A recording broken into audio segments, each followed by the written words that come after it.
தாய்மை எனும் பெரும் கடலே, உன்னை பேரணியாய் அழைக்கின்றோம் மதுரை நகர்தனிலே. அன்னை பாத்திமாக்களும் சுமையாக்களும் உன்னில் உண்டு, உனக்கு நிகராய் இம்மண்ணில் யாருண்டு?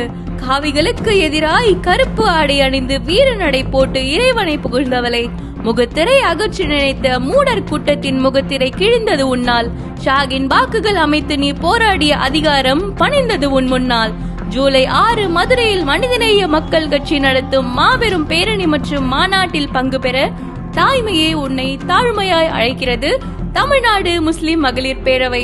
மதுரையில் ஜூலை 6 அன்று மனிதநேய மக்கள் கட்சி நடத்தும் இரட்டை கோரிக்கை பேரணி மாநாடு. ஊராட்சி மன்றம் முதல் நாடாளுமன்றம் வரை ஒடுக்கப்படும் சிறுபான்மையினர் பிரதிநிதித்துவம் மற்றும் முடக்கப்படும் வக்பு சொத்துக்களுக்கு தீர்வு காண அணி திரள்வி. பேரணி புறப்படும் இடம் பாண்டிக்கோவில் சந்திப்பு, பிற்பகல் 3 மணி. மாநாடு மதுரை கவுஸ்திடல் மஸ்தான்பட்டி டோல்கேட் அருகில். அனைவரும் வருக, சமூக நீதி மலர்க.